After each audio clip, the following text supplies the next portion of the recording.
afterwards I'll be like, oh, a chair would be lovely. Okay, this is going to be the only part, but we'll see. Figure it out. Pocket so it doesn't. I want to hurt the cable, that's the thing. Actually.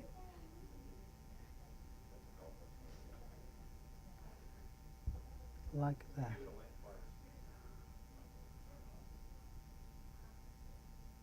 That's good. As long as it stays and it doesn't fall, we're good. Alrighty.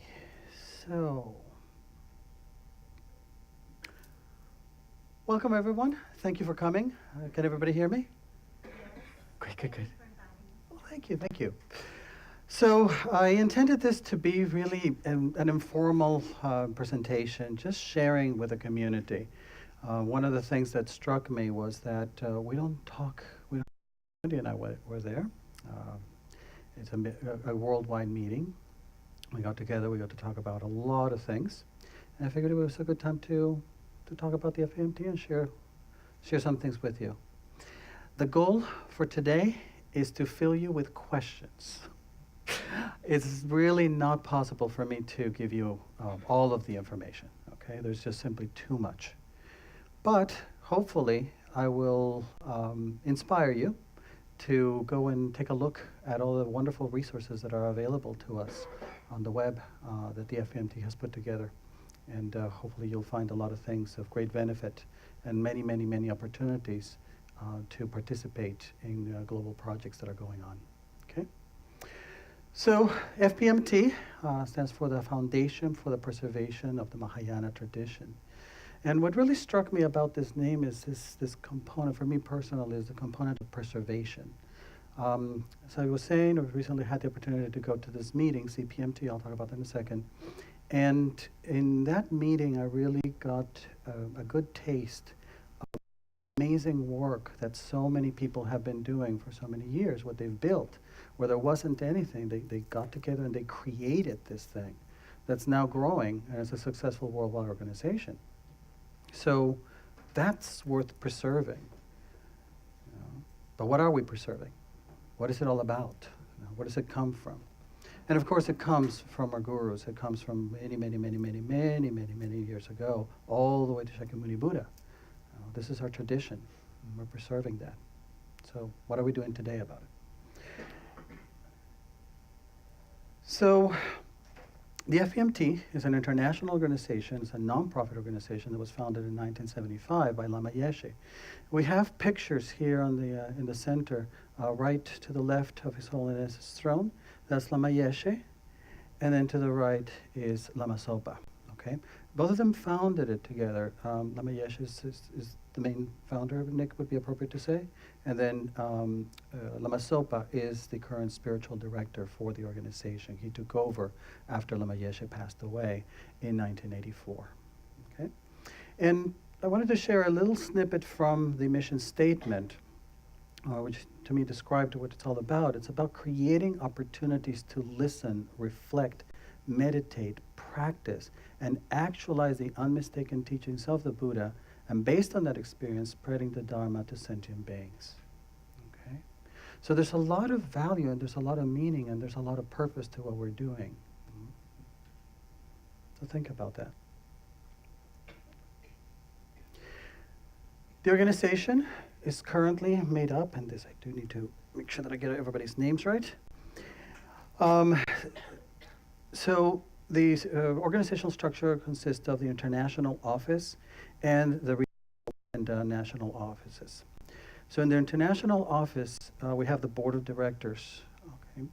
And these consist of the spiritual director, as I mentioned, Lama Zopa Rinpoche. Then followed by that is yes, Ken Rinpoche Geshe Choni. He's the abbot of Kopan Monastery and a nunnery in Nepal. Then Venerable Roger Kunsang, he's essentially the CEO for the organization. We have Venerable Pemba Sherpa, who's administration secretary for Kopan Monastery. Then Tenzin Osel Hita He is the reincarnation of, was recognized as the reincarnation of Lama Yeshe. Then Karuna,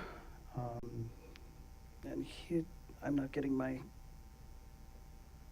can't do it. How do I do it? Not working. Karuna Ketan, he's an executive coach. He has studies in psychology and philosophy, Buddhist psychology and philosophy, as well as a business organization. So he's very good about dealing with organizational issues and helping organizations come together, grow, develop processes, procedures, things like that. And here, my trusty notes are technology snafu. Ah, here. There we go. Okay. So then following that is Andrew Haynes. He's a systems and management background, business development. So somebody to help put businesses together, building charitable organizations, institutions. And then last but not least is Paula Device. She's director of Maitreya Institute. She started that in Amsterdam and then created the worldwide organization, and she's a current board member of Maitreya. So this is the board. These are the board members. And they're the ones who drive the decision making and the direction for the rest of the organization, implementing Lama Zopa Rinpoche's vision. Okay, we'll talk about that vision, what it consists of. There are departments in the organization that are available to all of us to help us get things done at the centers. So the center services. Center services is very key because this is the one that helps coordinate and disseminate information with all the different centers worldwide. I forget the exact count, but Wendy's like 162 centers worldwide? It varies, 150, 147, 160. Yeah. Small study centers, right. Open and close, and some projects come and go, so between 150 and 160. Yeah.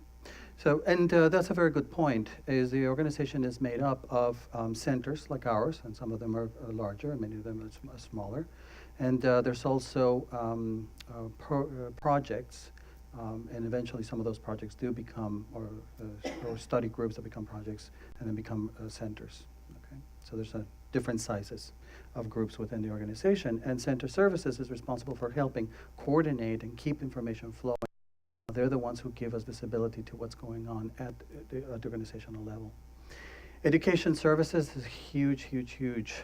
They're the ones that help us put together the program. They're the ones who have helped define programs like, for example, Discovering Buddhism, the Master's Program, the Basic Program. These are all the different programs at different levels. And they have helped coordinate the resources to do translation work, publishing work, to give us the materials. Whenever we have a situation where we need a particular prayer or we need a text, schedule a request that we find a text, then we go to the resources that FPMT has made available to us, or we work with them if they're not available, or they can help us figure out what to do. So they're an amazing resource to help us deliver the teachings and support our practice. When people are looking, for example, for a particular prayer for a specific practice, then we can go to them and see if that practice has been translated and if it's available. Development and finance and administration services, these are the ones that help the organization manage itself as it is a corporation. So these are the services that they provide for themselves, for the FPMT organization, in order to manage the finances and the growth, have strategic plans for the growth of the organization. So everything's done very, very well organized and coordinated and formal. There's also the foundation store. If you go to the FPMT's website, you'll see that there's a store that has a lot of materials. The foundation store puts that together. And Mandala Publications. I'll talk a little bit about the Mandala in a minute when I talk about the website. They don't only just put the Mandala magazine together, which anybody who's a center member should be receiving that. But they also have a lot of social media and live updates of information as things are happening worldwide in the organization. And then they have a technology group, which is helping not just put together the resources and making them available through the web that the FPMT itself has, but also looking at ways to extend throughout the organization to help all of the different groups have the technology services available so that they too can participate in the consumption of, of what's the materials that are available, deliver materials. So, regional and national offices. So there are different, throughout the world, they've divided into different regions. And those regions have a representative. So we go through, for example, the North America region, and we go through the representative, Drolkar, and she's the one who helps us coordinate things with the international office. Ultimately, Claire Isett is the person that we work with. So there is a way to be mindful of regional issues. Okay? There's a recognition in the organization that one size doesn't fit all. And one way of delivering the teachings, or one way of doing things, approaching communities, how to publicize things, it doesn't fit. It doesn't fit if you try to do it as one way across the entire planet. You have to be sensitive to different cultures. You have to be sensitive to different traditions in different areas of the world. So there are different regions, and each one of those regions has a representative, and within those there are some representatives that take care of smaller areas. So like that, we have representatives that we work with, and then they help us leverage the resources of the organization at large. I wanted to mention the International Mahayana Institute. My understanding is it's not proper. It's a project, and it's a division of the FPMT. I don't know if division is the right legal term, but I always get confused. So I wanted to share that with you so that you don't get as confused as I do. This is the group that tends to that helps the Sangha internationally. Okay. The organization of the monks and nuns. Okay. They work together, obviously, very closely together, but they are separate but together. Okay. Overall, you have a sense of the organization, the different groups that are available. Okay. One of the things that we talked about was the wisdom culture. Okay, and this is, every organization has a different culture. And this is the culture of the FPMT. And these are the aspects that are critical. And one of the things that I like to do in part of sharing this with you is I like to challenge all of us every day as we are behaving here at Kurukulla Center. How are we living up to the culture of the organization at large? Okay? Are we not? Do we have opportunities to do things to make us more compatible with the organization at large, if we're not already? So the first one is having openness and breadth and presenting the Dharma. Again, this is represented, this is evidence in this concept of regionalization, for example. Okay? There isn't this view, of course we have to deliver the Dharma with proper respect, and we have to follow the teachings as they have been taught to us, but we also have to be sensitive and mindful on how we deliver them. So in many ways, the FPMT is a very progressive organization. At the same time, we need to make sure that things are delivered in a proper way that is conducive to benefit to the students, not just go crazy and doing things off the wall. Okay? So having openness and breadth, not being limited, not being constrained, and really looking at different creative ways of delivering the Dharma. Detail in depth and of instruction. Okay? So we have to be very, very clear about what is being taught. Okay? And making sure, I remember coming to Kurukulla Center was the first time that I ever heard of a colophone. I was like, what's a colophone? I'd never heard that word before. And like, oh, okay, we care where it comes from, okay. And we're very careful about that. So making sure that we're detailed in the depth of instruction.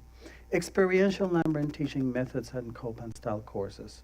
This one, in particularly, resonates a lot with me. It's not just about studying the materials. Okay, of course, studying the materials is important, and knowing the materials is important. Knowledge is important, but it's about having an experiential, living experience of the Lamrim. Okay, it's putting this into practice. Knowing it is not enough. It's really living it. in our day-to-day.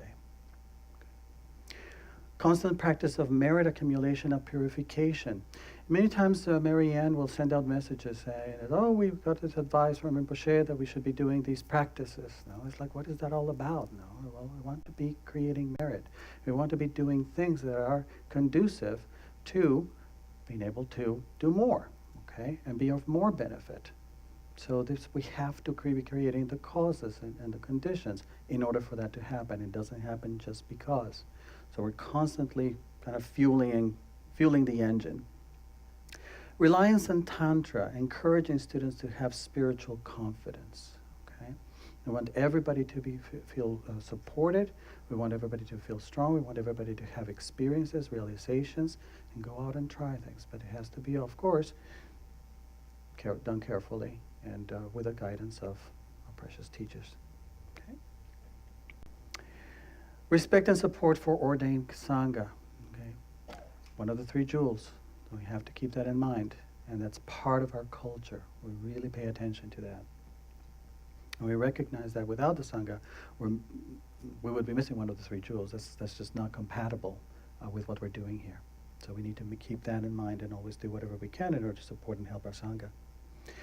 Cultivation of close family feeling as a worldwide organization. I really got a good feeling about that when we were in Australia. And I saw a lot of people. For me, it was the first time there. But I was very welcomed by everybody. Everybody was very interested and very eager to talk to me. But I also got to observe how these were people who have been seeing each other throughout the years. And they really know each other. And it's like brothers and sisters just coming together to a family reunion. I would say without any of the discontent that might happen in other families. So it was very, very, very pleasant, very nice experience. And it really is like a family. Thinking big. Great benefit to countless sentient beings, okay? So we've got to set big goals, figure out how we can do the greatest benefit. When I talk about the visions that Lama Zopa Rinpoche has, the great visions for the organization, you'll see that it's about thinking big. We don't do things small. We do the small things too, but we want to make sure that we do the things that is going to give the greatest benefit to all. And big love, cherishing others, and love for all beings. That's what it's all about. This is what nourishes us. This is what nourishes others. This is what keeps us all together and growing. Okay. Any questions about the wisdom culture? The aspects of it?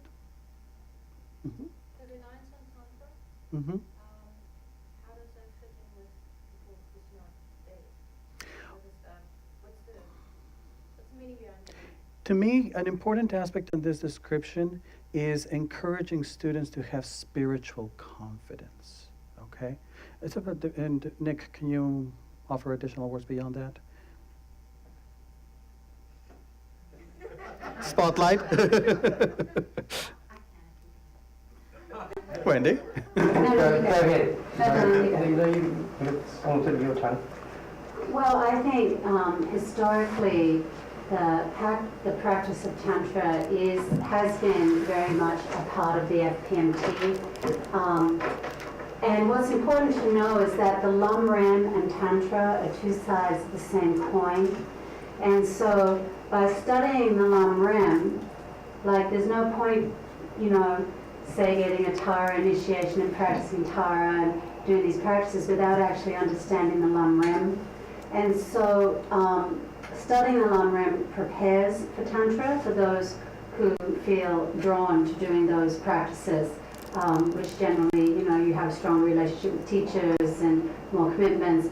But historically, from the beginning, Lama Yeshe, I think the first empowerment he gave to the students was Vajrasattva, which is a purification practice. But I think it was a couple of years, wasn't it, Nick, before Lama gave the Vajrasattva. First he needed to teach people Lam Rim and basics.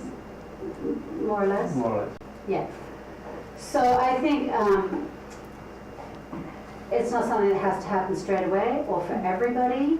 But what Geshe-la teaches in the Lam Rim and all of Geshe-la's teachings then prepares for when we have the opportunity to consider taking their practice to the practice of Vajrayana or Tantra.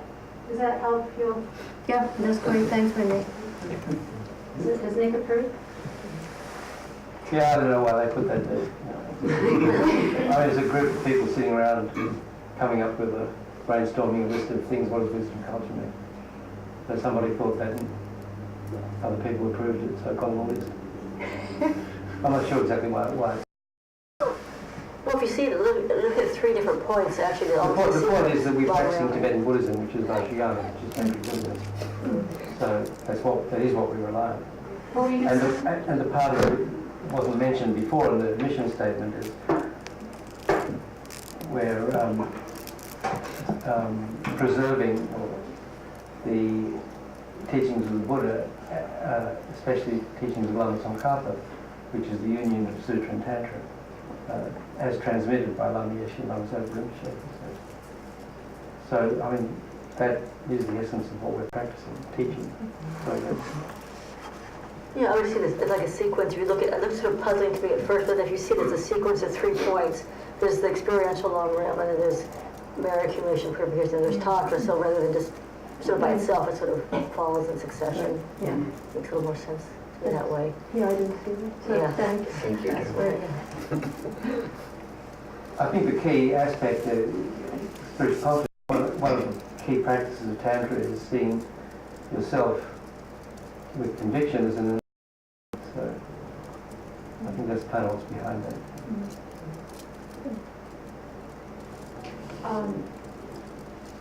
I don't know if this is something that you can really answer, and it's more about the nature of the individual to the culture. We, are obviously instructed to practice as much as possible at home, on our own, individually. But I also know that with the think big and the big love, we're also it's like big means collective project that we're all engaged in. So I'm wondering if there's any way to speak to, sort of the role of the individual practitioner in relation to wisdom culture, or something. I don't know what my question is. It's just sort of like if we can speak to something along those lines. I think if you want to put a bookmark on that question, I think in a couple of slides, I'm going to be touching on that. Okay. The term comes from Lama Yeshe. I don't know if there's a Tibetan equivalent, but this culture that he was dealing with, we're coming from, is worldly culture, samsaric culture. So this is the antidote to that, wisdom culture. Wisdom is the antidote to ignorance. So the foundation of the Western civilization, world civilization, is ignorance. So this is the opposite of that. And thinking big is, we're trying to become enlightened, which means having an omniscient mind, which knows everything that possibly can be known, and working to bring every living being throughout infinite space to that level. There's nothing bigger than that.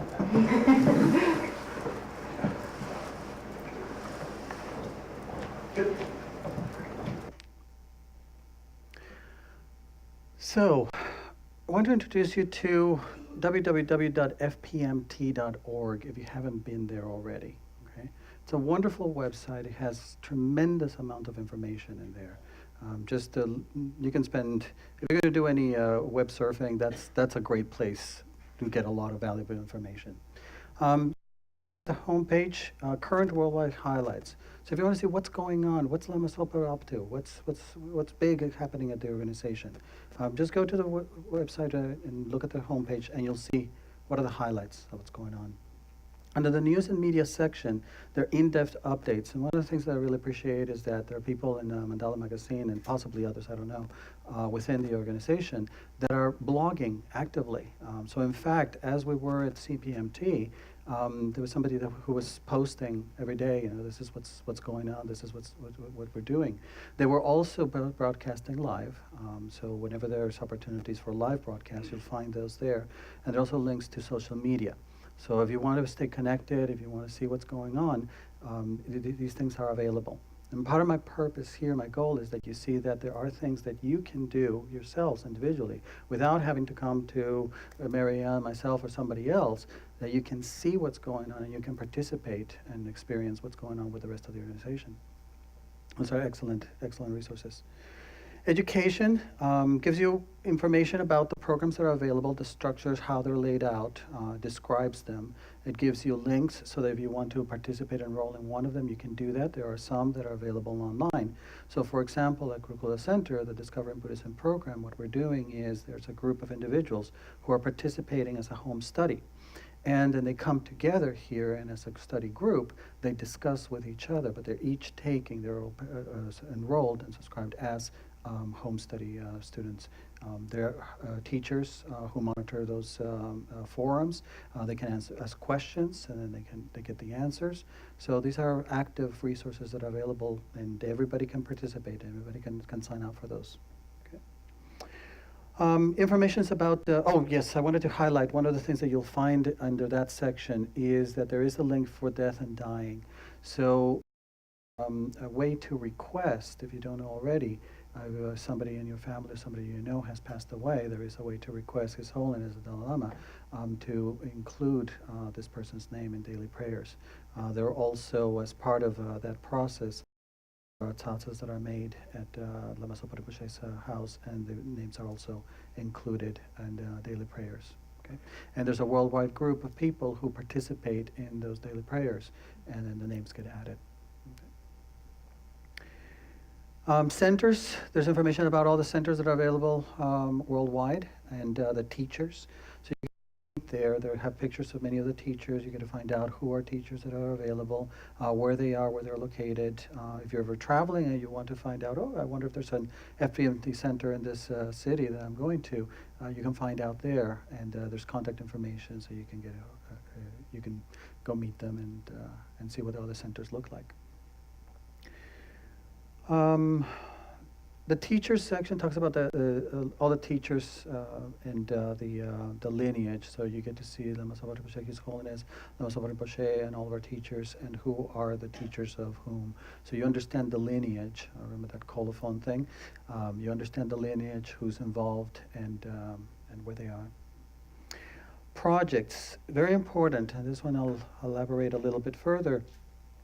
These are the current projects and opportunities to support them. So you'll find out what projects are already active that the Lama Zopa Rinpoche and the organization have made available, and then you get to find out how you can participate and how you can help support those projects. And one that you may have heard of, which a lot of people know about, is the food project for the monks at Serajay Monastery. The Lama Zopa Rinpoche is incredibly kind and generous in his support for Serajay Monastery. FPMT information about the organization itself, so what it's all about and all of the administrative aspects of it, and who's who, and the mission statement, you'll find it there, the description about wisdom culture, that's where that information is, and then there's the online shop. So these are all of the different areas available on the FPMT website. Well, there's also a members area, which center directors and SPCs and certain people have access to. It has FPMT handbook, which is several hundred pages at this point. It does everything you need more than know about center. It has all the texts for the basic education programs. Huge amounts of, I don't know who's enough. Right. Primarily, we coordinate those resources. Marianne helps us figure out what's in there and getting us the information that we need. The rest of the information available on the website, everybody can get to. Okay. Anything else?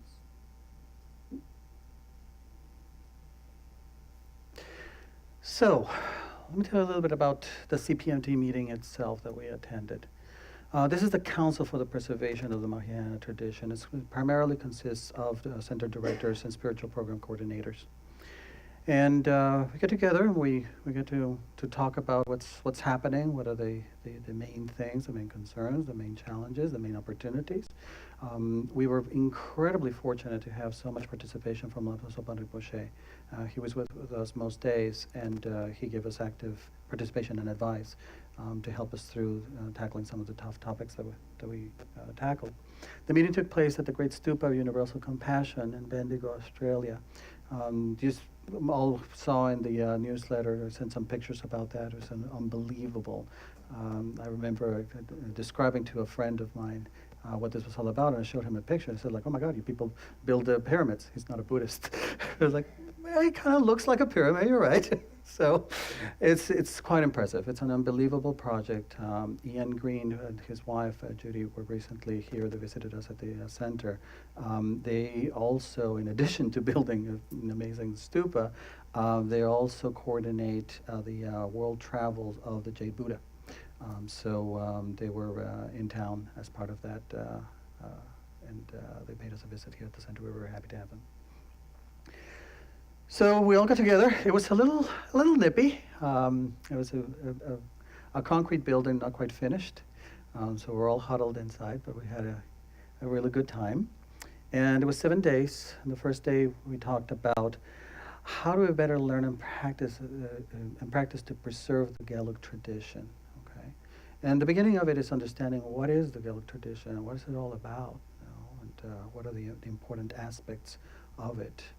And how do we deliver? And what are the better ways to do it? How do we update the ways that we do it in order to speak currently to all generations? No, the generations that are already familiar and the generations that are not familiar, that are just coming into Buddhism. How do we do it? What are the challenges? How do we continue to support our teachers, develop our teachers? How do we publicize? Well, figuring out all those aspects of it. So a really good discussion around that. And then on day 2, we tackled a really challenging topic. This is the advisory council. So there's a recognition that as the organization is growing, it's becoming really hard for a small group of people that makes up the FPMT to be available to everybody and to deal with everybody's issues. Again, there's this theme of everybody has regionalized challenges. So is it reasonable to expect one small group to tackle it all?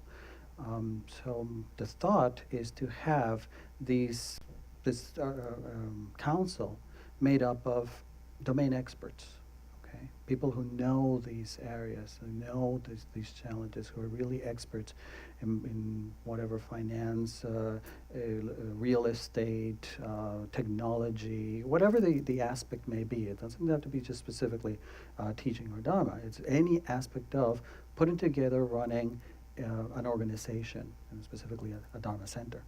So having people like that would give an opportunity for the rest of the organization to go and ask them questions. Like I'm thinking about buying property. What are the considerations? Okay, my center where we're currently renting, should we purchase a property?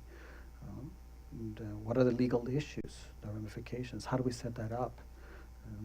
So having somebody to go to. And that's really important. We're not alone. As a center here, Kurukulla Center in Medford, Massachusetts, we're not alone. We're not insular. We're part of a large organization, and they're making these resources available to us to help us. So we had a lot of discussion. How does one put together such a council? It's very important that it may be comprised of people that are well respected, that are very knowledgeable, and they're very approachable, so that people can leverage them as valuable resources. We also talked secondarily about how to run successful FPMT programs. What are the challenges? And what are the signs that we have good programs, the programs that are growing? And we broke off and had a group of discussions about it, and we had good opportunity to share some of the things that are working for us and some of the things that are really challenging for us in centers. On day 3, developing and supporting teachers, so critical. Like we don't have teachers, we've got a big problem, right? So how do we build teachers? How do we support them? What are their needs? How does one go about doing that? Then we also had discussions about challenging management scenarios. So this was a good, what I saw it as a good opportunity for people who, I mean, we all need some help in how to manage situations. How do we deal with the difficult problems? And this was a good opportunity for people to brainstorm, to share experiences on, well, we had this challenging situation, and then this is how we dealt with it. And people were able to share experiences and help each other. The role of each the center's board. So one thing so that you're aware is at Kurukulla Center, we have a board of directors. And our board of directors is separate from the active management committee, the people, those of us who are on a day-to-day basis dealing with the running of the center. These are two different groups. And the board of directors, ultimately, their responsibility to ensure the viability and the preservation of the assets of the organization. Okay, they're watching out and they're advising us and they're making sure that the decisions that we're making on a day-to-day basis and the plans that we're laying out for the future are consistent with growing an organization and maintaining an organization in a viable way. So that was a good clarification and a good description, and we talked about what the role of the board is and how they can help us. Then we talked about, yes, there was a presentation of Lama Zopa Rinpoche's vast visions for the organization. And I'm going to enumerate, I'm going to list what those are in the next slide. But this is the discussions that, as I understood them, is Lama Zopa Rinpoche having with the rest of the board, with Venerable Roger, and going like, well, you know, it's like we should do this, you know, for this purpose. And these are really big thinking. These are really big goals. Amazing, amazing things. And they're happening, okay? These are not just concepts. These things are happening. And one way or another, they're moving forward. And I see a lot of opportunity for us to participate in those. And I'll give you some examples of how we're already part of it, and you may not be aware of it. And we also talked about these 5 pillars of service. The way that I think about them is that these are 5 pillars. Now, these are the 5 feet that are holding up everything that we build on top of it. And those consist of, obviously, the Dharma. Okay, so we leverage the Dharma as helping us get things done and doing things in a way that's conducive to help other sentient beings. Universal education for compassion and wisdom. We'll talk about those in detail in future FPMT meetings, presentations like these. So each one of these can be its own session and discussion. Social and or community service, great opportunity for us as a center to be doing things and reaching out and helping others. Interfaith services. Geshe has been amazing in his leadership and helping us bring together and working with other religions and bringing them together here to our center. I don't know if all of you are aware, but for Sakadawa, he invited representatives of multiple religions, and we had everybody here, and they each got to go up, and they had to say a prayer or they say something. It was just wonderful for all of us to be together celebrating Shakyamuni's birthday. So.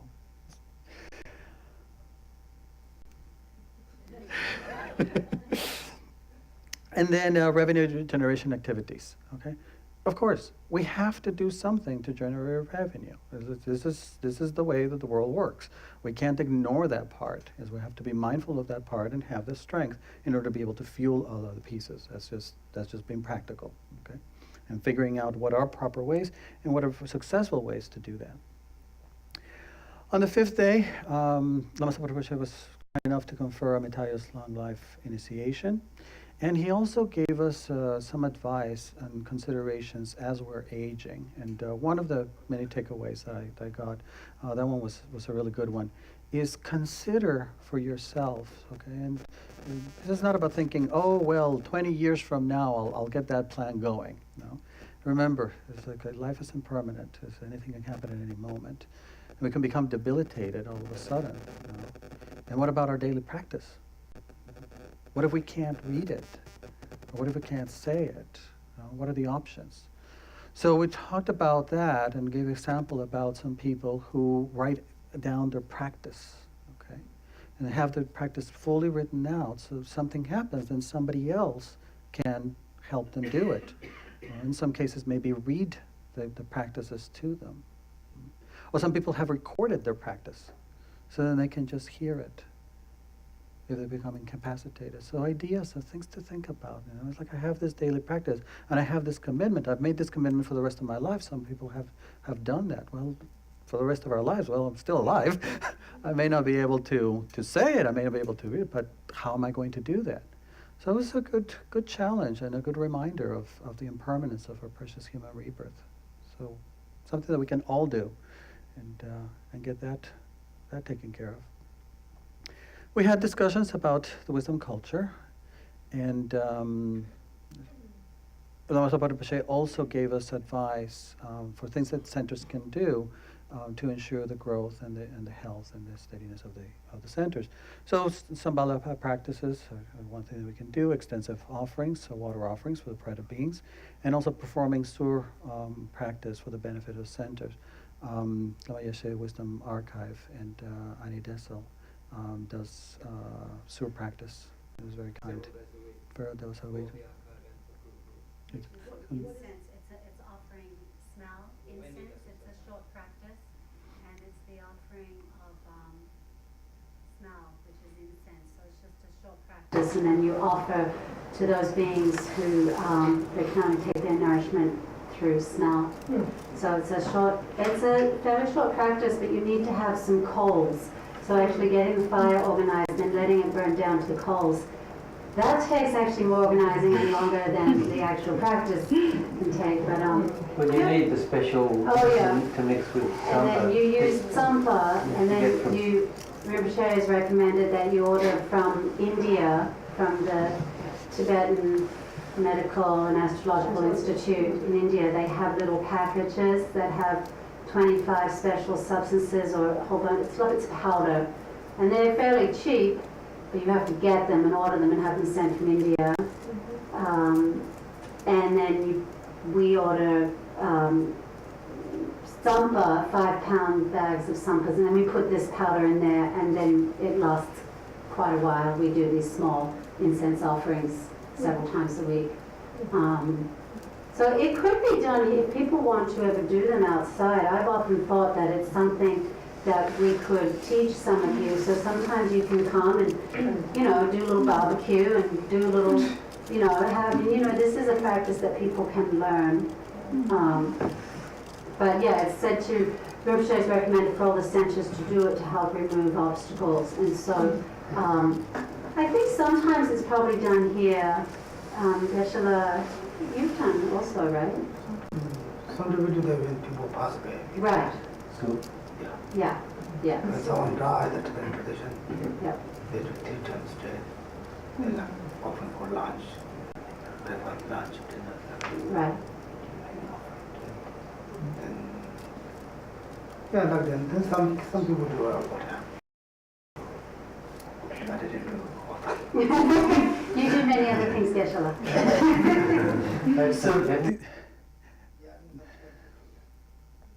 So these are things that we can do, and I want to follow up with the community, with Geshe-la's advice and direction, to help us figure out what are the things that we can do. There's also recitations, Sangata Sutra and Dhammapada Sutras that we can be doing to help the center. So these are the types of things that we can all do in order to help realize these visions and help remove obstacles, help us. So for now, we do have things that are happening thanks to the Yeshe Wisdom Archive, Dessel, Wendy, and everybody. And there are more things that we can do that we can all participate in, just to help ourselves directly here, okay? Let alone worldwide what we can do. And then we concluded with a long life puja for Lama Zopa Rinpoche. It was quite remarkable seeing that one. There was a beautiful, beautiful dance with the keys that was put together. I remember hearing them every night. They were practicing for long hours, and they just did a wonderful, wonderful job. So can I say something about that? So the key in part of the long life puja, there's a part where traditionally the monks in the monasteries, usually the younger monks, are dressed and they do this very specialized dance, and they have a lot of rich robe, the brocade robes, and they have something over their eyes, and they have dorji and bell, and they do this specialized dance, and it's slow. And the idea is that they're coming to the Lama, beseeching the Lama to go with them And then as the long life puja, we were saying, no, Lama, please stay with us. Don't pay attention to those dakinis, even though they're very alluring. And so Geshe-la was watching, either at the time or later, this long life puja. He thought that monks had come from India to be the dakinis. Oh. That's how good they were. Wow. And these were they got Australian young women. Actually, one of the dakinis, I was at her birth 23 years ago. She's a student of a friend of mine from Tara Institute. And so they're all young women, trained, and they even fooled Geshe-la. They were monks from India, so it was extraordinarily beautifully well done. Yeah, it was unbelievable. Concluding the 7th day and to give opportunity.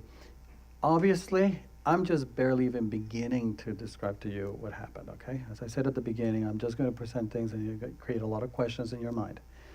You can go to the FPMT website, and if you search for CPMT, and then say, I found it easier to do CPMT space day space 1, okay? And then you'll see day 1 what happened, and you'll see the blog, and it'll have the description and everything, a lot of links, a lot of resources in there. You'll get all the details, including the video of what happened there. So, okay? So as far as CPMT, that's what we talked about. That's what we did. Anything else you want to highlight at the highlight level? We could talk days. The only thing I'm thinking is, as you're doing this, is just as you have the words on here, I have the whole photographic story in my head. There's so many images that can go along with every single thing Sean has said. So, yeah, no, this is just a tip of the iceberg. There's so much more to share, and the idea is that we'll do more of these presentations and dive in deeper to some of these areas. And, because each area you can go into.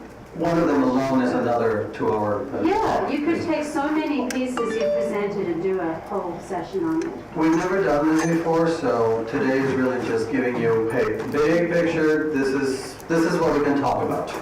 And the plan here is that we'll meet, right now my plan is to do them every other month, but if we see that there's a lot of interest and we see that if people want to get more information, we could do it like once every month, if that's what people want to do. But either way, during those meetings, just one of those 2 hours, we can talk about each one of these topics and a lot more. The only thing I'm thinking now is in terms of time management, right? Yeah, I got it. Yeah. So Vast Visions, really wanted the URL, so you can go take a look at that. It's fpmt.org, FPMT Vast-Vision. And there's 4 categories of the Vast Visions that Lama Zopa Rinpoche is challenging us as an organization. First is doing offerings of service to His Holiness the Dalai Lama. This is supporting His Holiness's projects, public talks, and interfaith dialogue. So again, Geshe-la, thank you so much for what you're doing. And the public talks, His Holiness just came and he just did that. So these are the kinds of things that we want to be looking for opportunities and help and support His Holiness and his projects. The second one is Holy Objects for World Peace. So this is a project that includes having the goals, 100,000 stupas, 100,000 large tankas, Padmasambhava statues, and 1,000 Maitreya statues around the world. Okay? So this is where we have under Shakyamuni Buddha all these cards. I wanted to point out to you that those cards are part of the set. They represent they're pictures that amount to 100,000 holy objects. So when we're prostrating to those, it's 100,000 holy objects. And we can use those in animal liberation, for example, and put them in the center, and then when we circumambulate around them, we're circumambulating the animals around 100,000 holy objects. So very, very, very powerful. So like that, as I said, all of these projects, they're huge. They're incredible. Well, we can start by doing cards, and then we can start building stupas. The stupa that we have here in Kurukulla Center, that's one of them. That's count as one of those. So there's only 900.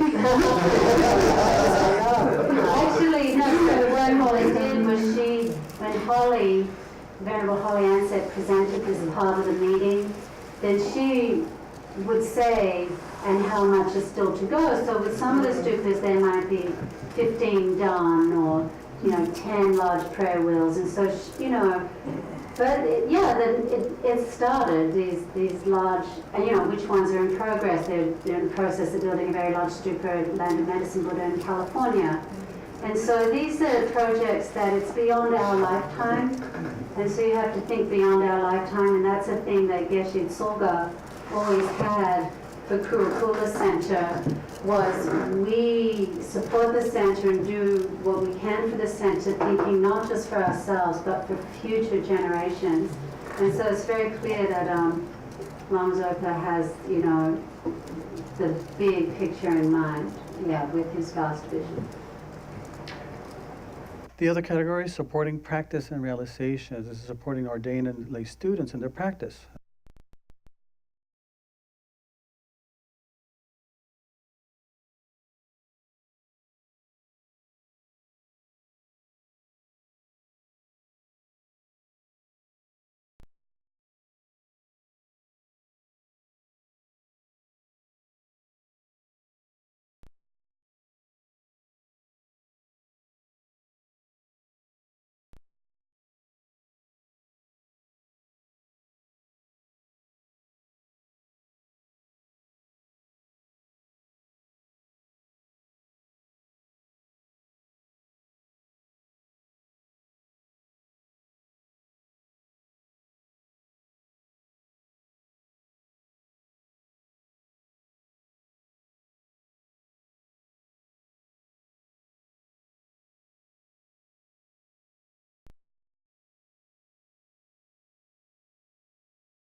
His age hasn't changed in 70 years. Is that right?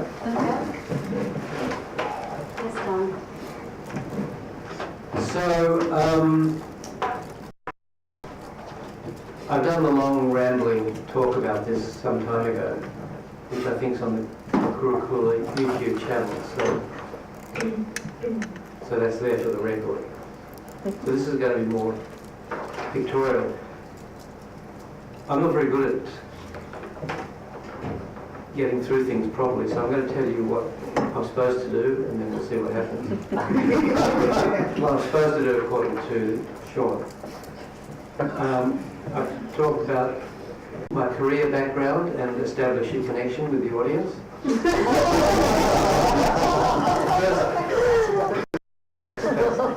Check that.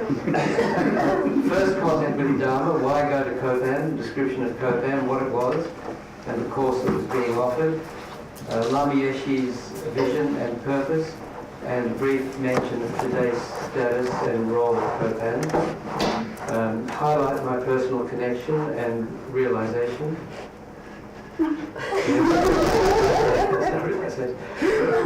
My role in getting the organisation started, being there at the time. Spreading the word with friends, inviting them to Copan, and then some becoming board members. My relationship with Lama Yeshe and Lama Zopa Rinpoche. I highlight my early personal connection and my mother's connection. Ordination and Buddhist education and training, what happened over time and the various things that I did. Then the disrobing, so stopping being a monk, and continuing relationship with FPMT, establishing knowledge credentials, nothing to establish.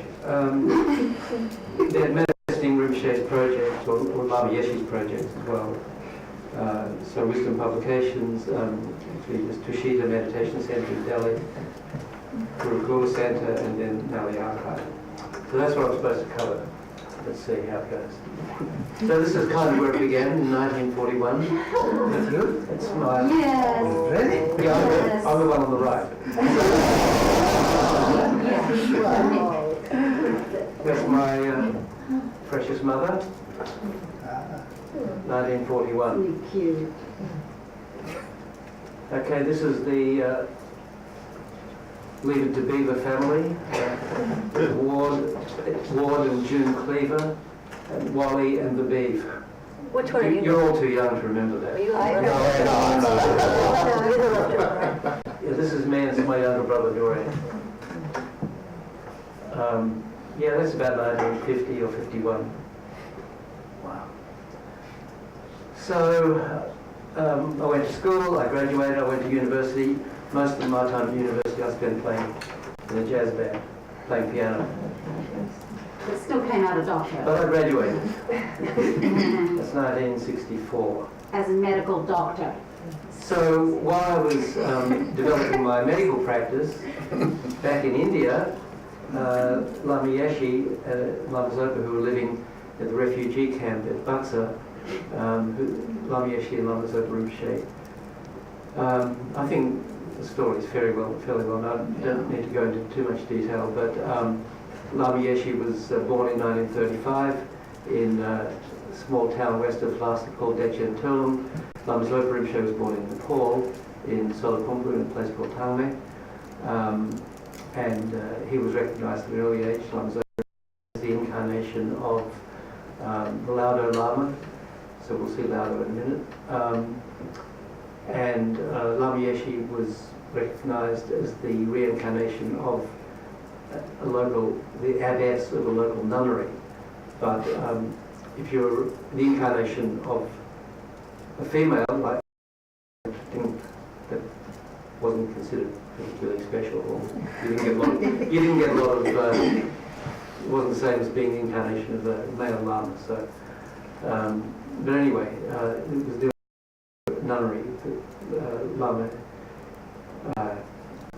Yeshe used to spend some time at after he was recognised.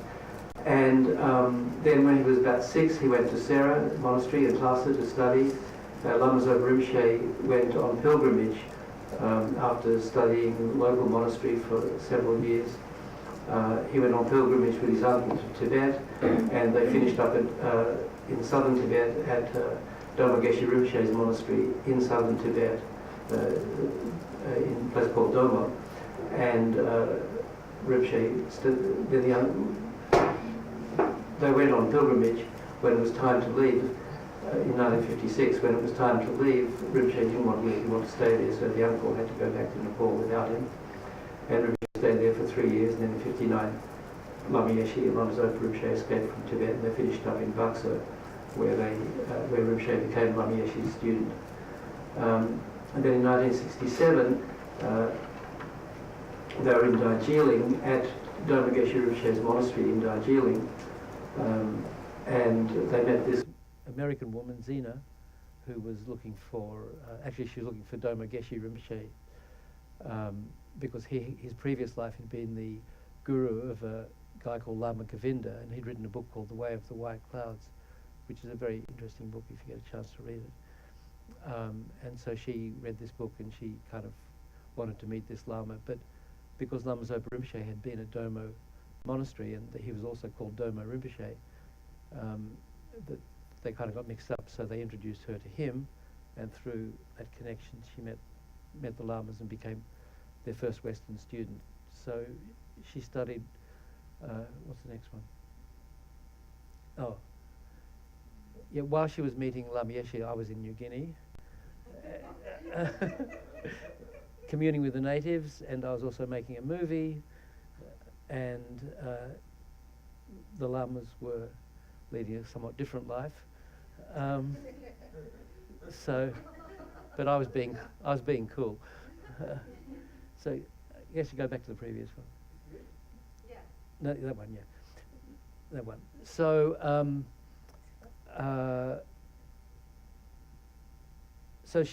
Zina studied with the Lamas. She became a nun. They went to Nepal, and then Rinpoche went back in about '69 to Laudo, to where he'd come from, to see his family for the first time since 1956.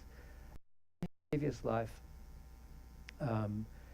he'd been a meditator in a cave in this place called Laudo, which was up the mountain from the town Tangme where he was born, and he was a Nyingma Lama, a married Nyingma Lama, and he spent many last decades of his life in the cave meditating.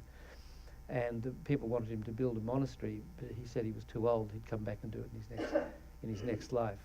So after the Lamas went with Zina back to Nepal in '67 or '68, they went up to Laudo, and this is in '69. There was actually a French film crew making a film about the Mani Rimdu Sherpa festival at Tangme Monastery, which is where Rinpoche was, just near where he was, in town where he was born.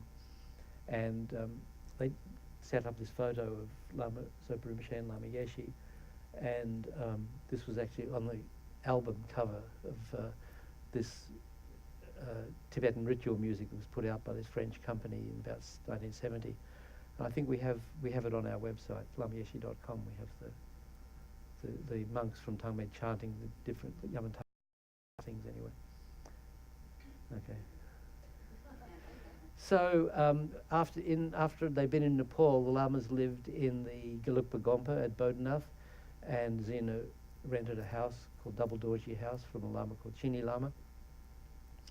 And one day Lama Yeshe said, let's go for a walk. So they went up, they walked out from where they were towards, they went sort of little northwest, and they found this hill called Kopan Hill, and there was an empty house there which had belonged to the king's astrologer, so they rented it. And this is the room in the old house that became the first teaching Gompa at Kopan. This is Lama Yeshe meditating in that room. It was called the Old Gompa.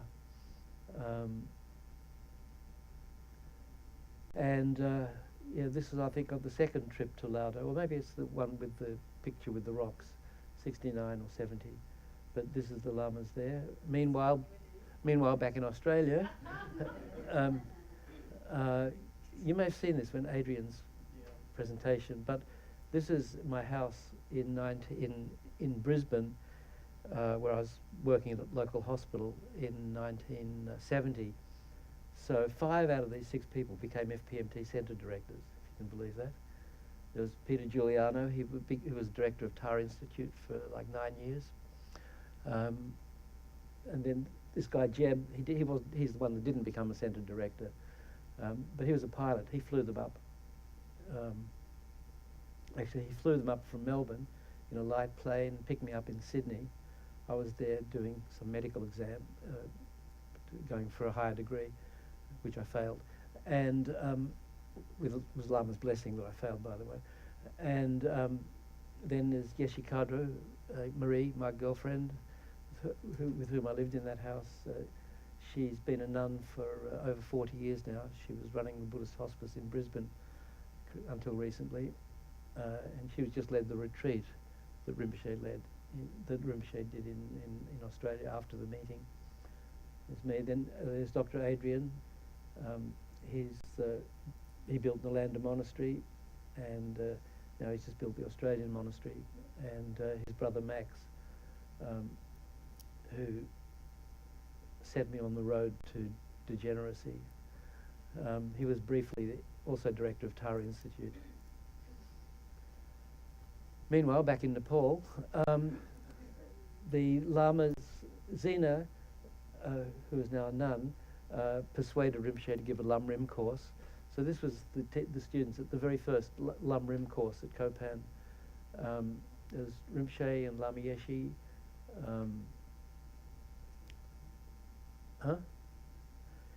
Geshe, I think, Tupten Tashi. No, not Geshe Nandagi. I forget this. The Lama was sort of a bit of a resident teacher. He also lived at Kopan for a while. The one next to Lama Zopa Rinpoche, not Babaji, the guy with the beard. He lives in Santa Cruz now. Then he went to Paping to do Vajrayogini retreat. And I don't know, and I don't know who the young monk is either. They weren't. I came about a year and a bit later. They weren't there by then. Anyway, there's still some of the students are involved. Anyway, next. So, and this is how Kopan looked at the time. This is the Kopan Hill. There's the 2 pine trees that still grow on top. There's a big Bodhi tree here in the foreground, and the old house is round back behind this hill. And the Kopan Gompa was built in this area here, the first Gompa. So now back to Laudo. So this is Laudo looking from a distance. This is Namche Bazaar is over there, about 2 or 3 hours walk away. East of this, Tangme, where Rinpoche was born, is down here. And when Rinpoche was little, he kept running away, trying to go up the mountain to this place, to Laudo. And they kept saying, "Where are you going?" He said, "I want to go to my cave," So the cave is actually, this is the Gompa, which was built in 70, 71. And the cave is in this over here. So this is the Gompa that Rinpoche spent some time up there. He tells stories about supposedly supervising the workers while they built the Gompa. So this was the Laudo Gompa in the early 70s.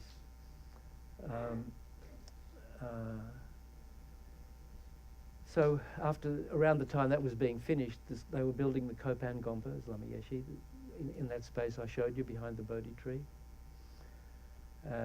Back in Laudo, this is outside Rinpoche's cave. This is Lama Zopa Rinpoche, Lama Yeshe, I don't know, some local Lama, I'm not sure, I think it's a Charok Lama. Not sure who it is. And then this is Jampa Sangpo, Jampa Shenaman.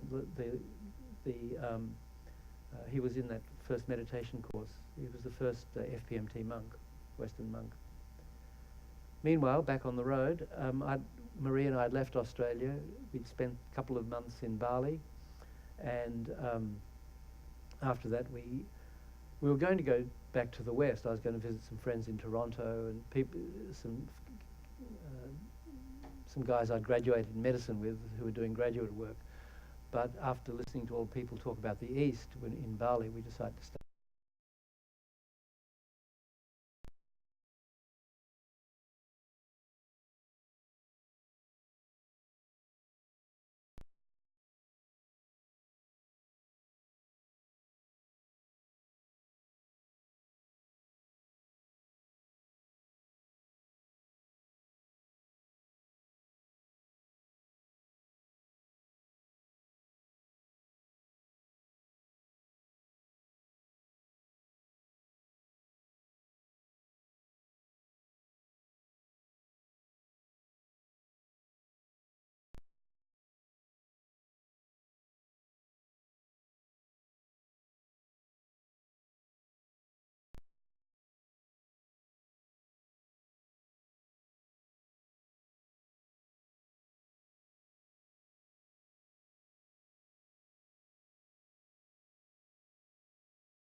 Then that continued on for the next 2 or 3 courses, do some more work, refine the book, print a new edition, and we bought our own printing machine, like you don't know the wax stencils, most of you, but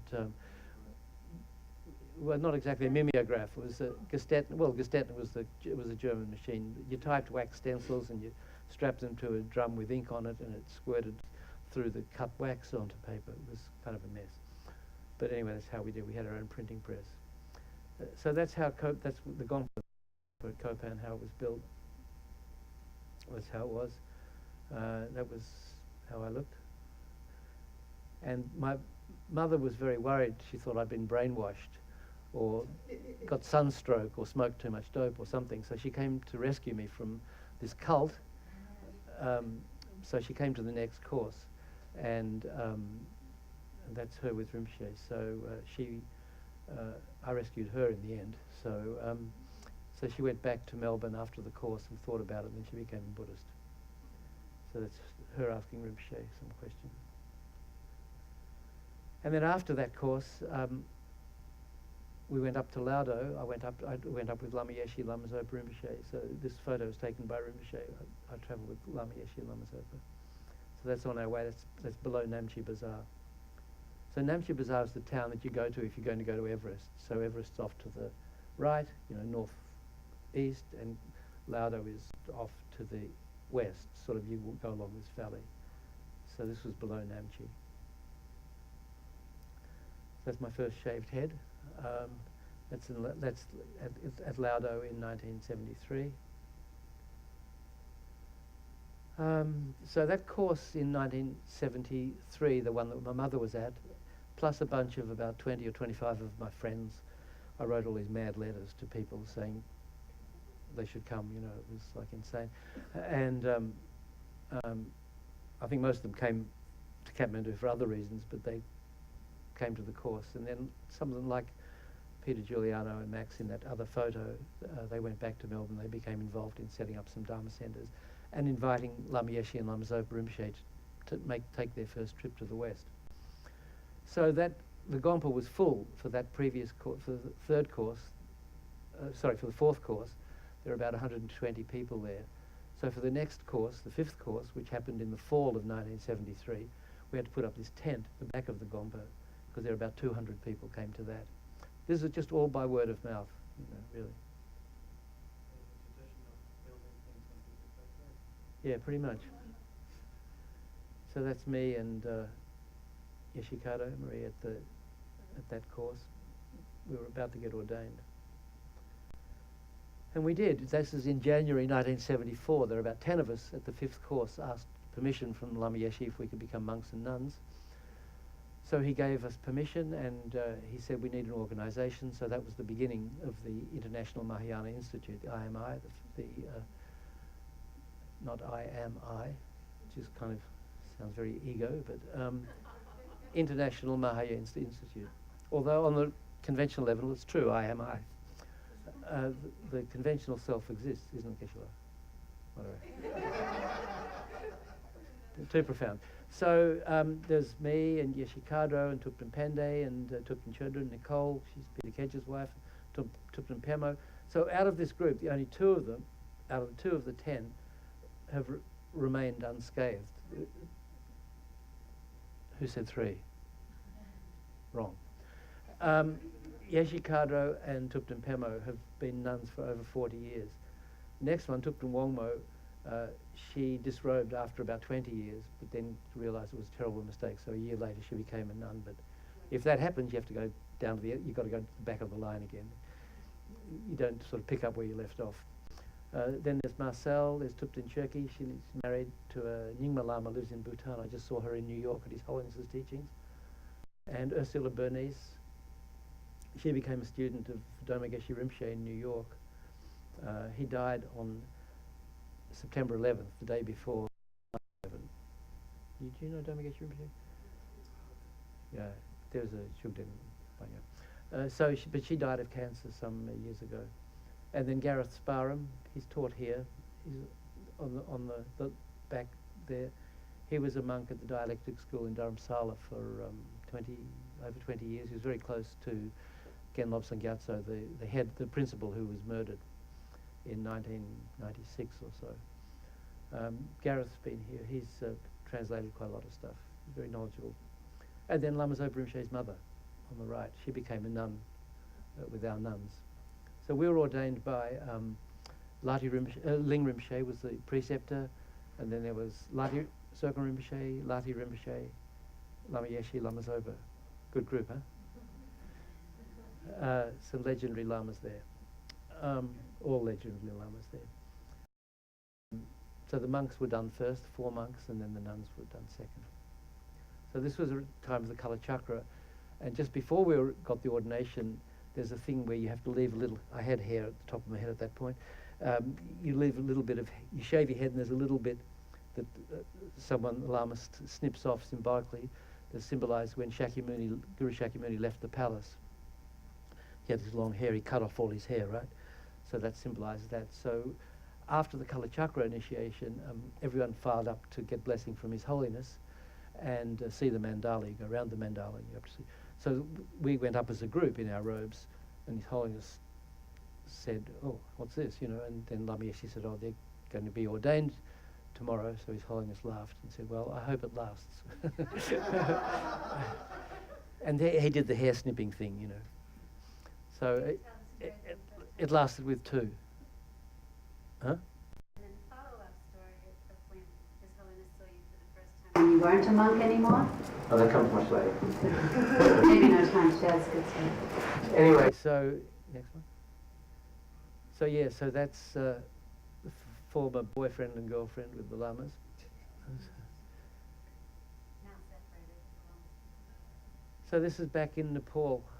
I got worms in Bodh Gaya, so they've been eating me away from the inside. That's why I'm so skinny. I was very bad-tempered, and but anyway, so that was that. And then, as I said, that was 74. This is 74. The lamas were invited to us to the States, and they gave a series of teachings in different parts of America in 1974. Then they went to Australia, and there was a 1-month course. This was a course outside of Copan, first 1-month course, and this was in a place called Diamond Valley in Queensland that some friends of mine organised. Friends Tom and Kathy Victor. They came to the 4th course, and Tom came back to the 5th course and went to the Kala Chakra initiation. He invited the lamas to come to Australia. So they came in September, October 1974, and there were a couple of hundred people came to this 1-month course in Queensland. And after that, there's some land just up the back of here, a town called Udlo, that was offered to the lamas for a Dharma Center. So they checked with His Holiness Trijang Rinpoche, and he did a mow and said it came out good. So that land now became Chenrez's Institute, which was the first FPMT center in the West. So then in 74, while the lamas were in Australia, I was up in Laudo doing a retreat, and a Vajrasattva retreat. And there are about 10 of us up in that area around Laudo in different places. I was in the Charok cave, and best 4 months of my life. Never wanted to come back, but I had to help Rinpoche at the next course, the 7th course. So I came down, and that's me helping Rinpoche, supposedly, at the 7th course. Actually, during that course, Rinpoche, there were 2 groups. There was the old students, so-called, and the Rinpoche was giving special teachings to in the Gompa, and then there was the general course for the new people. So all the old students, all my friends, they were getting these special teachings from Rinpoche, and I had to be stuck with all the new students doing this, so I was kind of a bit miffed about that. No, that was something else. They always did that. So also around that time, the lamas instituted this torture called the public exam.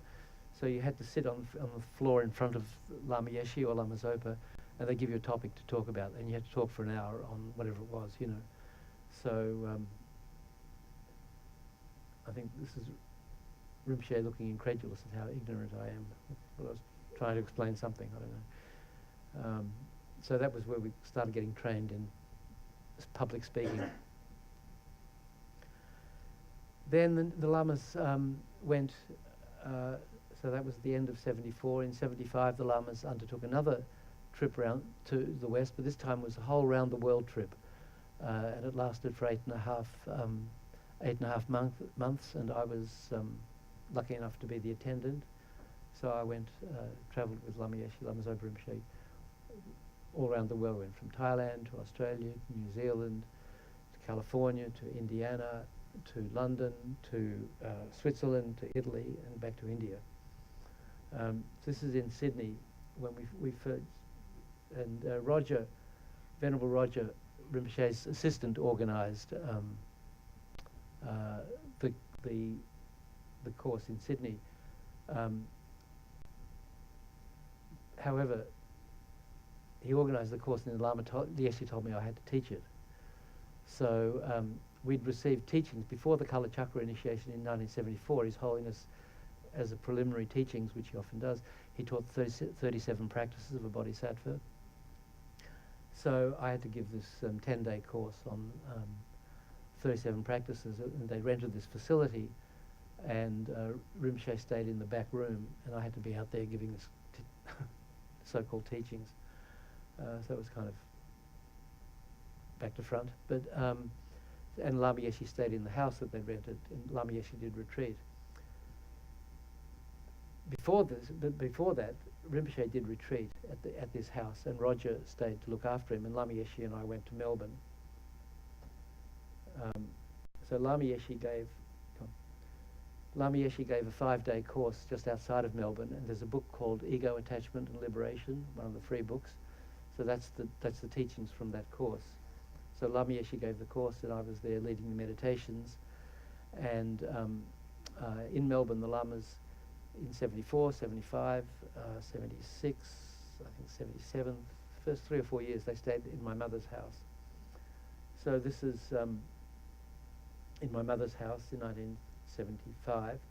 There's Alison, my brother, and their son Kalu, who was named after Kalu Rinpoche, and my mother, and my mother's dog Borbik, and Lama Yeshe. It's in her living room in 75.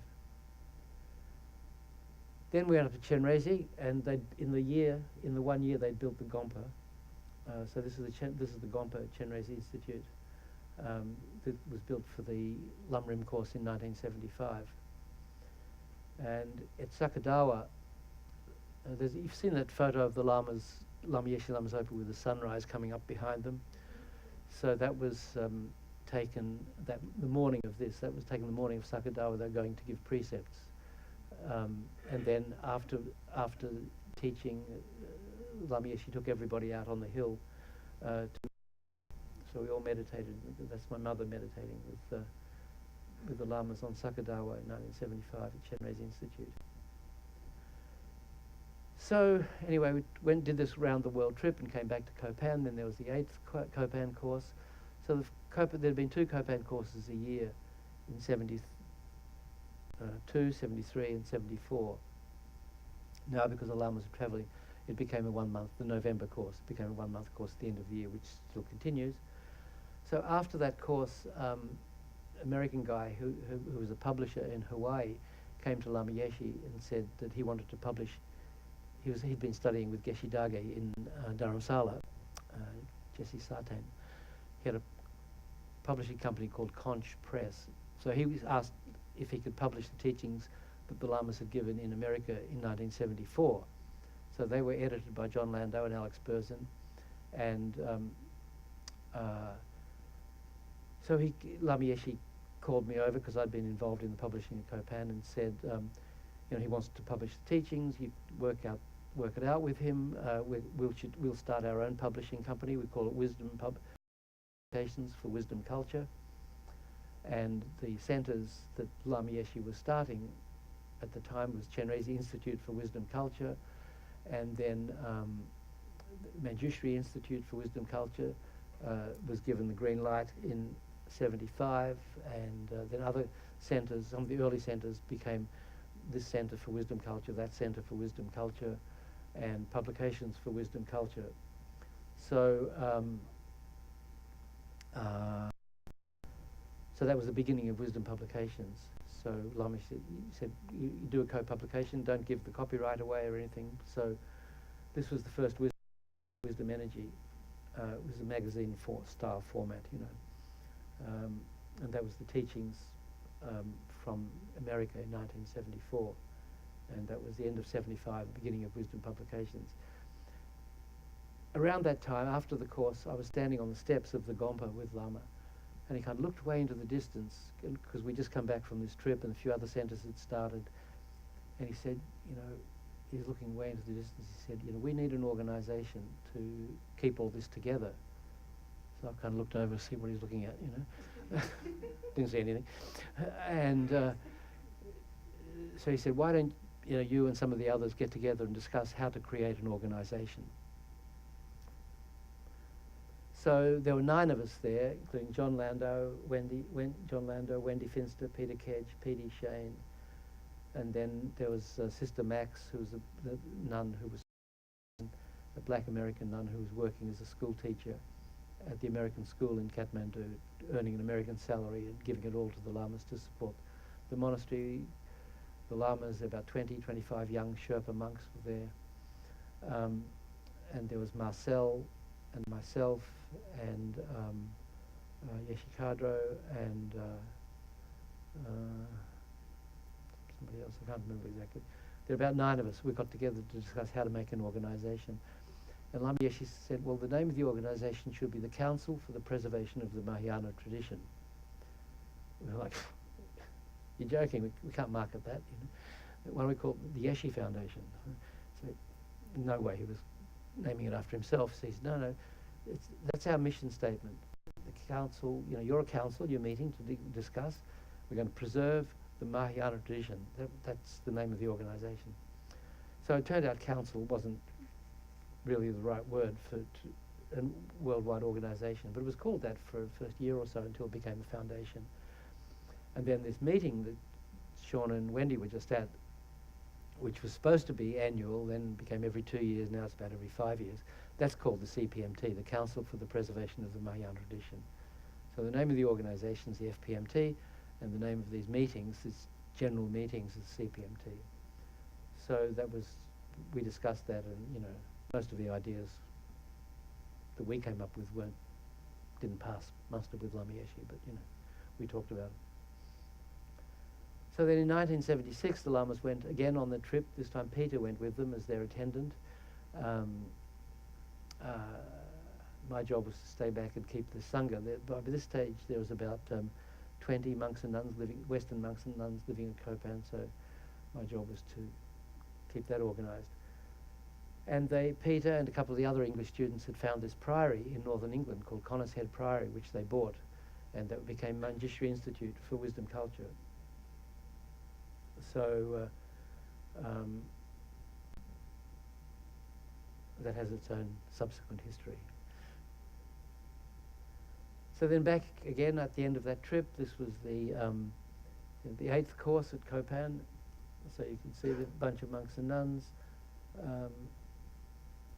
The 9th course, sorry, this is the 9th course. That was led by Dieter, the German monk here behind Ribush. So there's Harry. Anyway, that was the course in 19. This is what the Kopan courses looked like from over the next many years. In 1977, Lama Yeshe decided that I should be going back to the West and teaching courses for people who are drug dependent, because you know he said meditation can overcome drug dependence, and because I'm a doctor, I might have some credibility. So this is a course near Melbourne in 1977 called Kick the Habit. So I didn't really know if these courses were going to help anybody, but you know, I thought my main mission at these things was to try and get people interested enough in the Dharma so that they would go to Kopan and meet the Lamas. That was my mission. So I did a few of those. Then also that year, before I'd actually, when the Lama Yeshe had said, we need a centre in Delhi, I want you to start it. So he sent me to Delhi. So I went there, and It took me 2 years to find a suitable place, but we found this place in Shantiniketan called Tushita. So we started the meditation center in Delhi there. So that went on then. The Lamas travelled every year. More centres started coming up. So this is in Bendigo. This is Sandhurst town. This is where Atisha Centre was. This is where they're building. This is where the meeting was. This is where the Great Stupa was. So Ian Green's family owned this big property, and they'd recreated this old gold mining. Bendigo was an old gold mining town. So they recreated this thing called Sandhurst town to look like a 1800s, mining town. So there was a church. I think maybe Lama Yeshe gave teaching. But there's my mother and Lama Yeshe and Yeshe Kadra, my brother, with his newborn daughter in the wheelbarrow, no, in the pram, stroller. So that's where this great stupa and the second monastery that Venerable Gyatso has built is here in Bendigo, Atisha Centre. Yeah, it's about a couple of hours outside of Melbourne. So then during 81, Lama Yeshe wanted to organise a big meeting of all the 80 or 100 IMI monks and nuns to come together to get special initiations and transmissions and do a retreat together. So we started organising that. And then when the lay people found out, they got very upset, so they wanted to be included.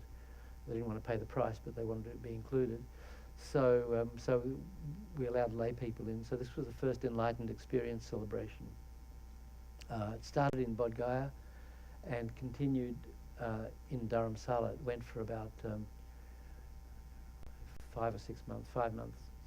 And in Bodh Gaya, Lama Zopa Rinpoche gave transmission of Rinjung Gyatso.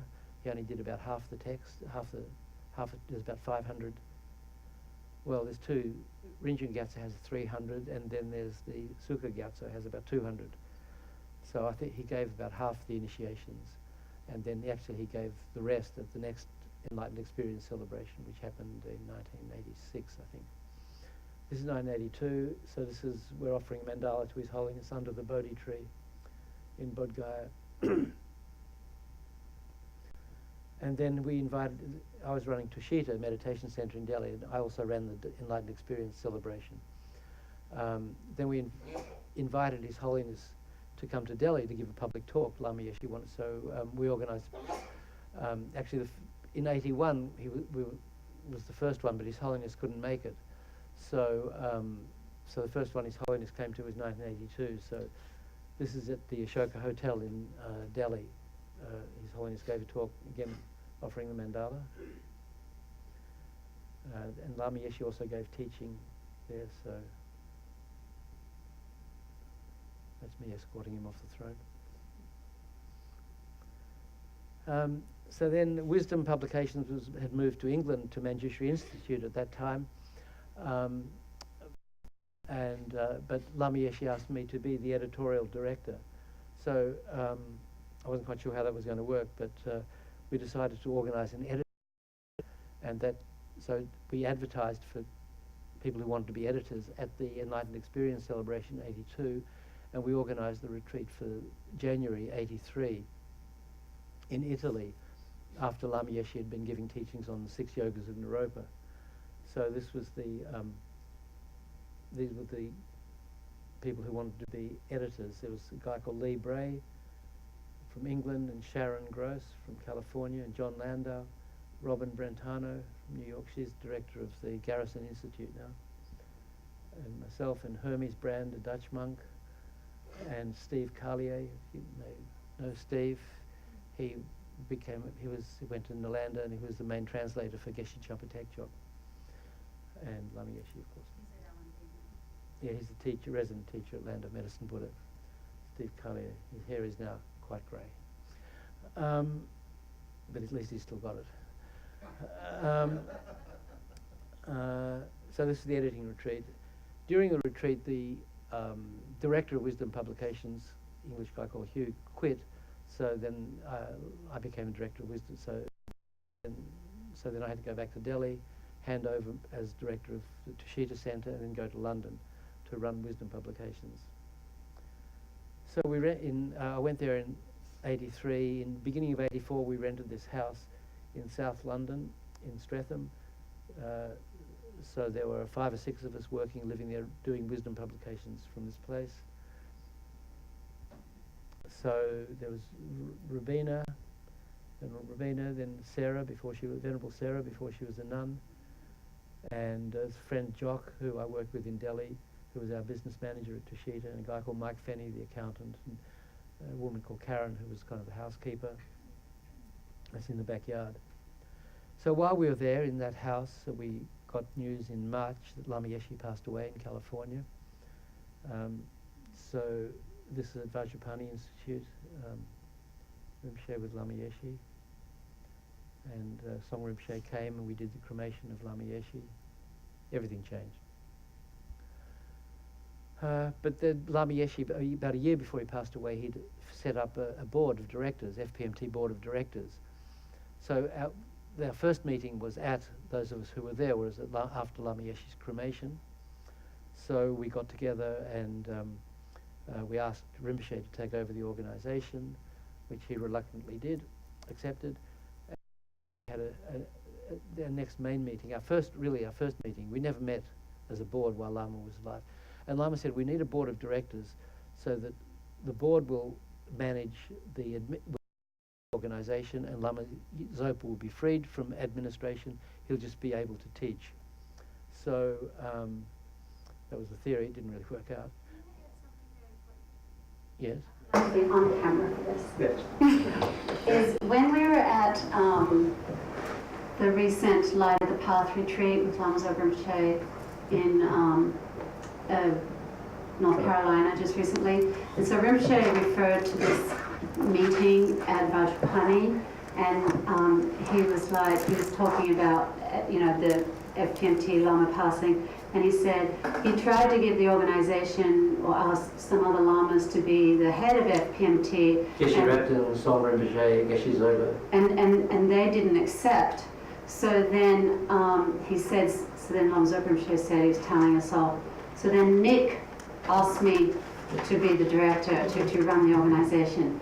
And then Nick said, no, Rinpoche, it was the whole board. It was all of us there. And he said, I only remember you asking me. and the other thing he remembered was pizza. But I just found it quite interesting that Rinpoche remembers Nick asking him to be the head of FPMT. Anyway, it was on behalf of the board. So we had this meeting in December in '84 at Kopan, which was really the first meeting of the boards. Jeff Nye, Harvey Horrocks, Lama Pasang, Lama Lundrup, Marcel, Rinpoche, Paul Burke from Australia, Shikada from Australia, Jackie Keeley and myself. There were some other people on the board, Doran Harper, Sister Max, there was Tricia Donnelly, Yeshika, 3 or 4 people couldn't make it. So you know where this is? Yeah. Cherding Hermitage. Above Sarah, Lama Tsongkhapa's place. So this is my first trip to Tibet, was in '85. This is Sarah Monastery is here, and you walk behind the monastery up around these this path behind these rocks. That's Angelica Geiger. This is in Tibet, my first trip to Tibet. So, and the hermitage where Lama Tsongkhapa did retreat and wrote part of Lamrim Chenmo, I think, or was it Lekshin Yingpo? He wrote one of his famous texts up in this little hermitage up behind these rocks. Back in London, this was Wisdom Publications in our London. We got out of that house and we rented an office in London, in the West End. So, well, when I went to London, I stopped wearing my robes, which was a big mistake, but that was part of the process. So this is, so I think I may still be in monk here, I can't remember, but it was close to the end. So this is some of the people who worked as Venerable Rabina, Sarah, this must be the beginning of 85. I think Sarah was in India getting ordained. So then I went to India to ask Rinpoche in 86 to ask Rinpoche's permission to disrobe. So I arrived in Delhi at the same time as Lama Ursel. So this was just after he'd recognised some of Lama the Bell and Dharmaru and Mala and different things, you know. So we did a puja, we did a guru puja, and we offered, so this is one of my last acts as a monk, offering the mandala to Lama Ursel, it's Yeshikado. And then, so then the next year, or later that year, then, this is back in London, so this is Lama's parents, Maria and Paco. They brought him to London. This is the Wisdom Office again. That's the magazine, the Wisdom magazine that we published commemorating Lama Yeshe's life and passing. And this is the staff at Wisdom Publications at the time. Just for a bit of beefcake. This is 3 of the FPMT board members in the Mediterranean having top-level conference. There's Peter, Kedge, Massimo Corona, and somebody. So in early 80s, Peter Baker had offered land, Milarepa Center, to Lama Yeshe, and this Geshe Jumper and Tup Nyingje, his interpreter, came from Kopan, Tup Nyingje. Did you know Geshe Jumper? Geshe Losington. What monastery was he from? Yeah, anyway, he was the resident teacher. So when Rinpoche was in Boston in 89, Geshe La came down to see Rinpoche, and Tim McNeil, director of Wisdom, and Martha Tack, former director of Milarepa Center, had been inviting Geshe La to come to Boston once a month to give teachings. So he'd come down and they'd organise something. He'd get 20 or 30 people there. Then he'd go back to Milarepa Center where there was nobody. So when Rinpoche was here in 89, I just moved from London. We brought Wisdom Publications over to Boston, and Tim had taken over from me as the director. Geshe La came down to see Rinpoche and suggested that it'd be better if he was in Boston where the people are and go to Milarepa Center once a month rather than the other way around.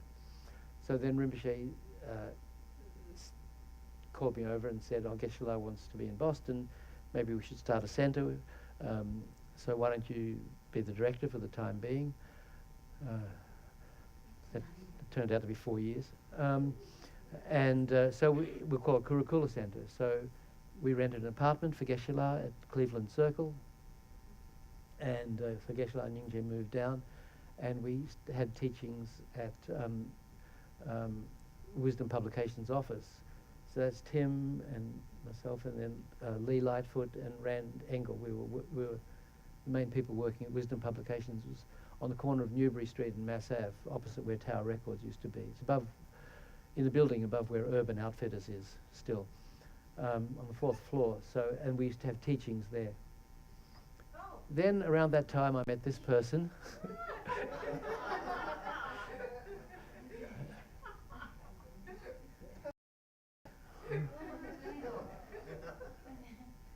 So she didn't look like that when I met her, but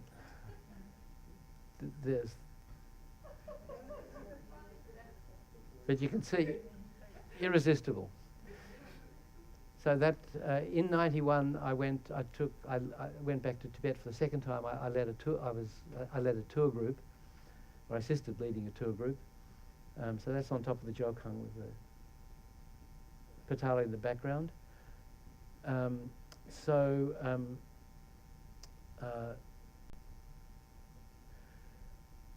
After Geshe Jumpa had come down in '89, 6 months later, he was diagnosed with cancer, and then in '91 he passed away.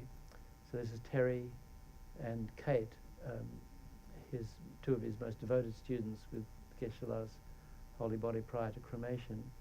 So Terry met Lorne Ladner at the Kurukulla Center, and he is director of the Guru Samaja Center in DC, or in Virginia now. And Kate became a nun, Losang Tinley. You know Losang Tinley, the nun, Anila. She lives in Nepal. Big, strong one, no? Okay, I thought you might have met her. So then, in '93, we invited Geshe-la, Geshe Tsulga to come.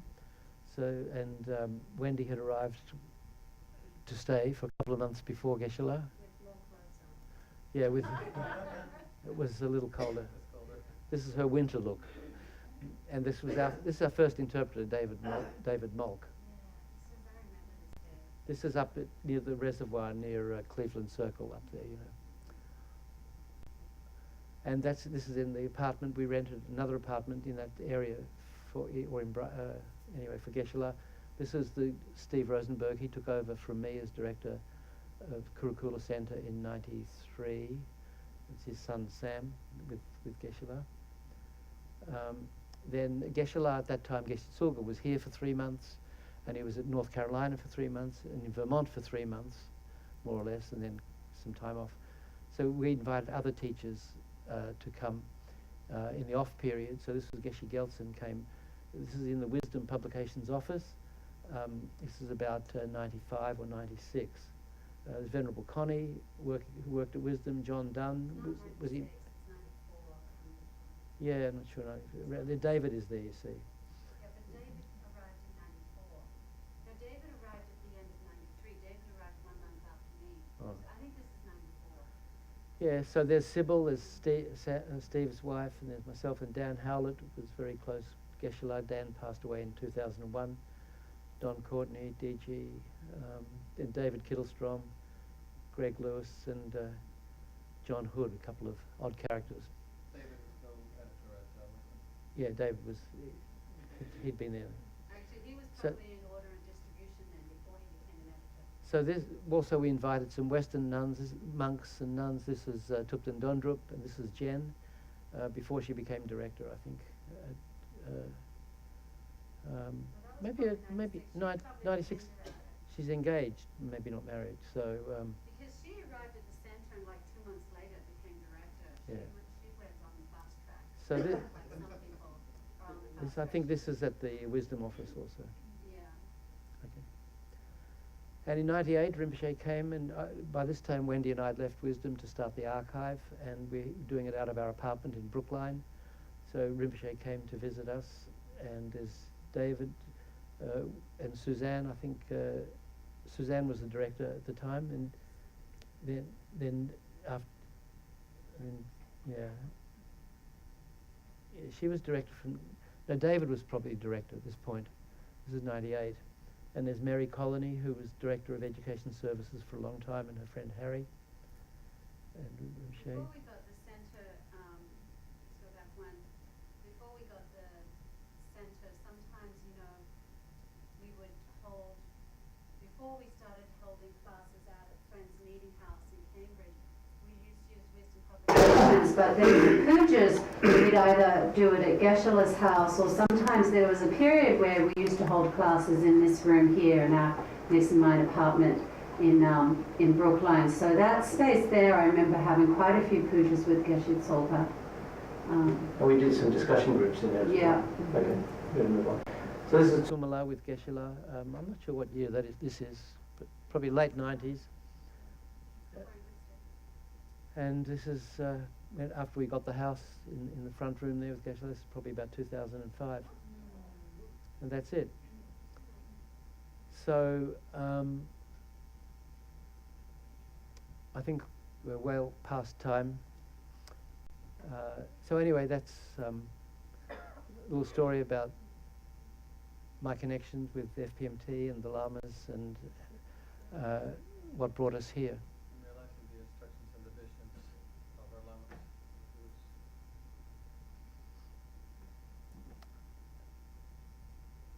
So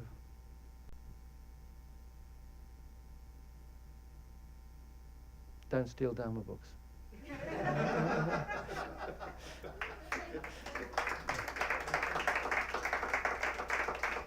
Thank you.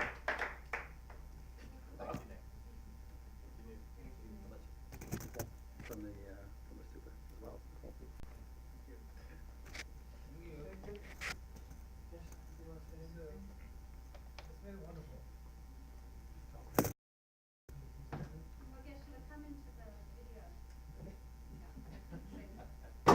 Gonna mark him up. And back, I just said rules.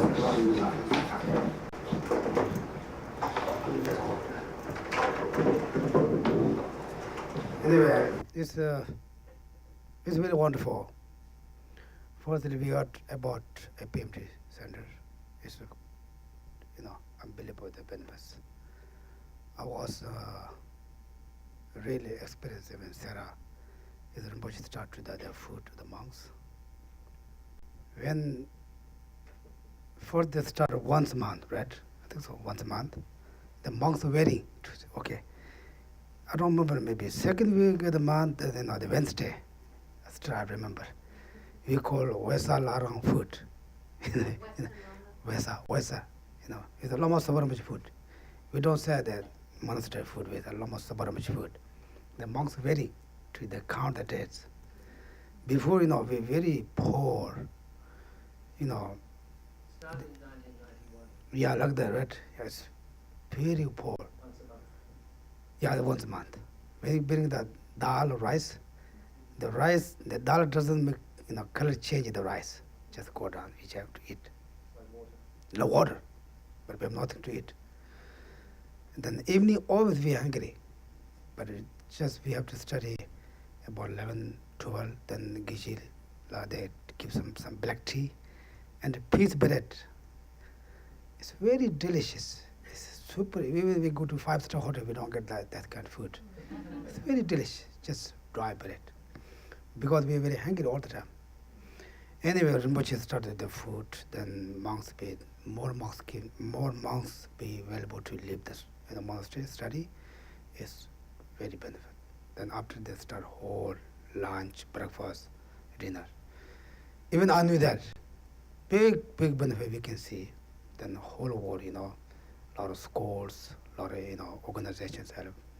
I think APM is very, very useful organization. We are all part of that. The Kurukulla Center, the Gela, we're very, honored. When I was a kid, just naked running, he's really monk, We are very honored, We have very great background. It's a very, I always show Gela, then Wendy, then Devra, they all, still there. Sometimes the Westerns, they're a little bit thinner than they just behind. They don't, very in the center, but still they're very connection, very, support the center, very wonderful for us. Then when I'm good, India, then Gela will teach for you guys, very honorable. Then anyway, very great thank you for all of you. The Kurukulla Centers, they start here, Lama Sabarambache. The very benefit. Just what I'm thinking. Even just we think about Tibetan community here. They like homeless, They want to meet something, they don't have a place, they come to here, Just that. Then we have Nepalese, some Chinese, a lot of different, people come to here. They all like to come wish here. These benefits, they're all the senior students, Geshe-las, senior student watches, work hard. They all work together. Therefore, very great benefit. And if I do something, I never think I did that. All of you students work together. Very, Sean's very easy to do. Says just as do that today. Anyway, all of you guys, very wonderful. I always change my mind. Also, scared of changing, but no one complained. But I'm never thinking. I did something. All of you guys, we are very. I think we do very good. Even His Holiness also very enjoy. Very was very happy with us. He said, "You guys did a great job." The Lama Sabarambache, of course, Then looks very good job. It's not me. I think maybe not also director. All of you guys. Therefore, I'm very happy.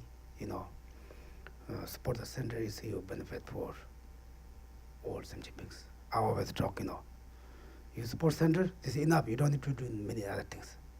Just they make a lot of benefits.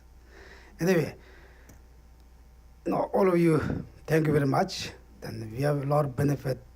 Also, we will be a lot of benefit for the center. then thank you very much. I'm not talking too much. Thank you.